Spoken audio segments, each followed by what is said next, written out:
Hey everyone, and welcome to This Explainer. Okay, let's dive into this. Because, when we think of the 2026 World Cup, we're mostly picturing packed stadiums, intense national pride, and literally the world's greatest athletes doing their thing. But what if I told you that this upcoming tournament isn't just a game, it's actually the world's most visible, continent-sized stress test? Today we're breaking down a really fascinating risk assessment from RMS International, looking at the wild intertwined layers of security, geopolitics, and public health facing the 2026 World Cup. We're stepping way off the pitch to understand how global risks all converge on this single, massive mega event. So there's a really stark contrast we need to talk about right up front. The mythology versus the reality. The mythology of the World Cup, it's all about unity, right? For a whole month, the planet basically agrees to just suspend disbelief. We pretend borders soften and global politics politely wait outside the stadium gates. But the reality? The security reality is absolute convergence. The 2026 tournament is not just a sporting event. It's a moving, multilingual, incredibly high-density operating environment spread across 3 giant countries. It's a broadcast product, a diplomatic showcase, and inevitably, a target set. I really want to anchor us with this exact quote straight from our source material. Think about this for a second. The World Cup is not an escape from the global threat environment. It is the global threat environment with better lighting, louder music, and 90 minutes on the clock. Wow, that sets a deeply intense, hyper-focused tone for our explainer today. We absolutely have to strip away that glossy illusion of the beautiful game to grasp the incredibly complex stuff that security planners are actively wrestling with behind the scenes. So, here is exactly how we're going to systematically unpack this overwhelming threat matrix layer by layer. 1. A continent-sized stress test. 2. The global geopolitical shadow. 3. The 3-country security relay. 4. Cyber, health, and invisible threats. 5. Corporate risk and everyday crime. And finally, 6. The paradox of resilience. All right, let's jump right into Section 1, a continent-sized stress test, and how mega events basically compress global risk.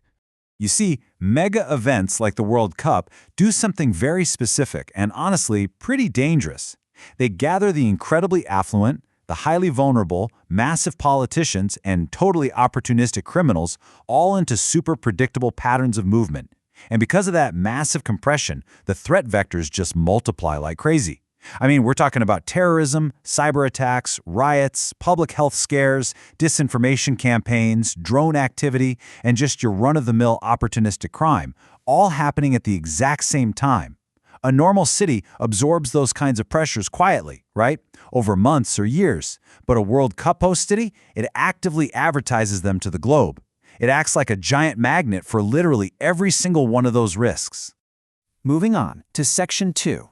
The global geopolitical shadow, or looking at an international system that's acting like a machine shedding bolts.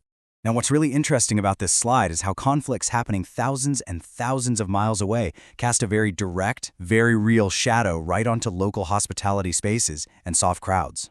Take the intermittent escalation with Iran. That directly alters the threat environment for Western, Israeli, Jewish, and Gulf-linked assets right in the middle of these host cities. Meanwhile, the Russia-Ukraine war has basically completely normalized the use of drone strikes, cyber disruption, and hitting civilian systems. The crazy part? A football match doesn't even need to involve one of those combatant nations for its surrounding ecosystem, the airports, the hotels, the fan zones, to suddenly become totally relevant to these global conflicts.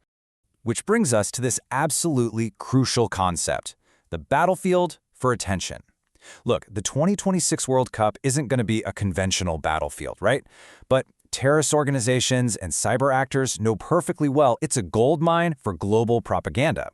With all those national flags, VIP delegations, and just total media saturation, bad actors don't need some massive military apparatus. They just need to strategically disrupt a soft civilian crowd to get maximum global visibility.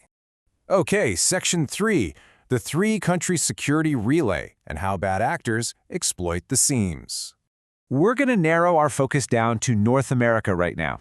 3. That is the massive, unprecedented number anchoring this entire logistical nightmare. The US, Canada, and Mexico. This is not just one World Cup operating under a single national security umbrella. No way. These are 3 totally distinct countries, and each one brings completely different border regimes, law enforcement protocols, intelligence sharing habits, and even protest cultures to the table. And all that fragmentation brings us to our next core insight. A threat can originate in one jurisdiction, move through another, and manifest in a third. Think about how a bad actor, whether that's a ring forging credentials or a highly organized protest group, specifically benefits from the scale, the speed, and the seams between those different jurisdictions. It's incredibly hard to track. Take Mexico, for example, which is actually where the tournament opens. This perfectly illustrates the crazy delicate balance we're talking about. The massive pageantry of global football is going to land smack in the middle of some deep public frustration over inequality and cartel violence. Protests are practically a guarantee. But look at the bind security planners are caught in. Crack down too hard with heavy-handed crowd control.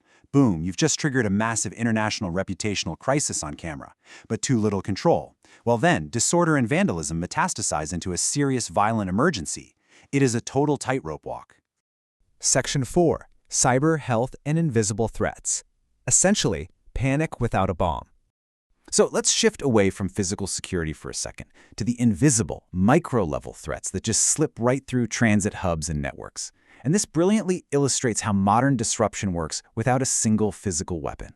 A disinformation cascade. Step 1. A highly convincing false alert, like a fake bomb threat or outbreak, is seeded online. Step 2. Cyber actors purposely jam the communication network so nobody can verify it. Step 3. The crowd, which is already on edge, just spirals into genuine panic. You can manufacture a massive crisis that generates global headlines instantly, literally out of thin air. And obviously, we cannot forget public health. It just sits there quietly in the background until it suddenly doesn't. Mass gatherings don't magically invent diseases, but they absolutely accelerate what's already out there. You're dealing with international travel restrictions colliding with localized medical surge capacity, and in the age of viral video, a simple mistranslated health advisory, or even just a long line of ambulances outside a stadium, instantly becomes its own massive, panic-inducing global incident. All right, Section 5. Corporate Risk and Everyday Crime.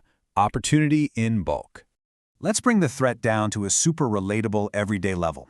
Imagine millions of visitors trying to navigate an unfamiliar city with basically just a passport, a phone, and a couple of credit cards. World Cups generate criminal opportunity in absolute bulk. But the real so what here is how this hits corporate stakeholders. Sponsors, airlines, hotels, they aren't spectators. They are the infrastructure of the event. A corporation absolutely does not need to be the direct target of some complex terror plot to take a massive hit. They just need to be the hotel where a security failure happens, or the sponsor whose shiny logo happens to be sitting right behind a viral video of a mob. The reputational risks are just astronomical. And finally, Section 6, the paradox of resilience, openness versus lockdown. Let's slow down the pacing for a second as we wrap this up, because this overarching philosophical challenge is huge. So the crucial point is really this delicate balance. The ultimate paradox of the World Cup is that its success strictly depends on openness. The gates have to open, the fans have to gather, people have to mingle. If you lock it down with total security, you literally kill the joy, the operations, and the entire logistical flow of the event you're supposed to be protecting. But insufficient security, that just throws the doors wide open to those fractured geopolitics and criminal ecosystems we talked about. So the goal isn't some perfect, impenetrable lockdown. That's impossible. The goal is overarching resilience. Which leaves us with this final, profoundly deep thought derived straight from the source. Can the tournament remain resilient when the world outside the stadium insists on coming in? The 2026 World Cup is going to be a total marvel of human coordination, for sure, but it remains deeply, inherently vulnerable to the very real world it exists in. So as you watch the games unfold across North America, keep this incredible matrix of risks in mind. It'll definitely give you a whole new appreciation for the silent, monumental effort keeping the beautiful game moving. Thanks so much for joining me on this deep dive, and keep questioning what's going on behind the scenes.